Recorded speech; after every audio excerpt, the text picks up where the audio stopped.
What's getting many people interested in fermentation at the present moment is perceived health benefits. And, I'd just like to address that briefly. I mean, fermented foods and beverages are so varied that it's kind of impossible to generalize. It's not as if, salami and chocolate and coffee and sauerkraut and cheese all have precisely the same nutritional qualities, because they're all different. But the process of fermentation transforms foods in some very clear patterns of ways. The first way I would describe as pre-digestion. This is the idea that nutrients are being broken down by the fermentation organisms during the fermentation, which generally makes them more easily accessible to us when we eat the food. Like perhaps the most vivid illustration of this would be soybeans. The reason why vegetarian subcultures in the West adopted soybeans as, a major replacement for meat and milk is that soybeans are the plant source food with the most concentrated protein.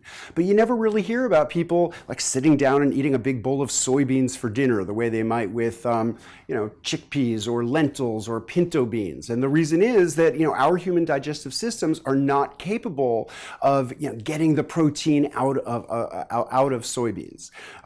So the Asian cultures that pioneered soy agriculture all, developed these ways of fermenting the soybeans. And the soy ferments are quite varied. There's soy sauce, miso, tempeh, natto, many others really.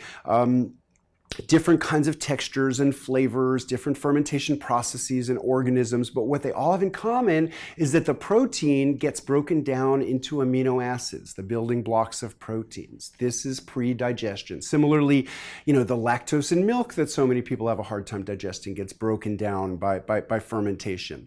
And many people who can't tolerate milk have a fine time with yogurt and other fermented forms of milk. Even gluten, the protein in wheat and other grains that so many people are having a hard time, breaks down not from a yeast fermentation, but from a bacterial fermentation. And until Louis Pasteur isolated yeast 150 years ago, yeast was always found in the company of lactic acid bacteria and other bacteria. So if you use natural leavening, what we call a sourdough, you get this bacterial action along with the yeast action that breaks down a lot of the gluten in the wheat and reduces the gluten level in the resulting bread. So these are all examples of pre-digestion. Now, the flip side of pre-digestion is detoxification. And, that's when instead of the fermentation breaking down nutritious compounds, it's breaking down toxic compounds. In certain vegetables, there's oxalic acid, which can create problems for people. That's broken down by fermentation. The outer layers of all seed foods have this compound called phytic acid, which binds up minerals and makes them inaccessible to us. The fermentation breaks down those bonds, digests the phytic acid, makes nutrients more available to us. Certain food toxins are really dramatic, like cassava, the tropical tubers. In certain soils, cassava grows with extraordinarily high levels of cyanide. And if people tried to eat unprocessed cassava roots, it can literally kill them.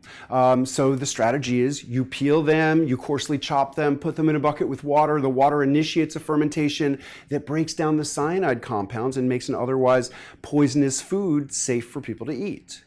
Then in addition to breaking down nutrients or toxins that are in the food you begin with, fermentation actually generates some additional nutrients. So almost all fermented foods and beverages have elevated levels of B vitamins as compared to the raw foods that you begin with. And this has to do with an accumulation of microbial bodies, living and or dead, but they augment the B vitamin values in the food.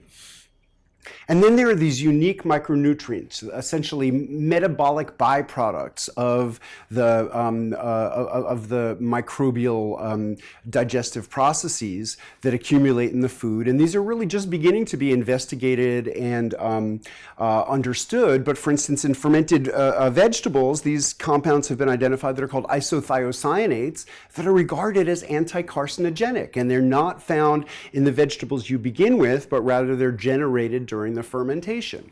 Natto, the Japanese soy ferment, has these compounds called nattokinase, and that has this sort of extraordinary benefit that it dissolves what's called fibrin, which is, when you hear about people with like clogged arteries, it's these fibers called fibrin that accumulate inside and restrict circulation, and natto has this compound generated during the fermentation that dissolves that fibrin.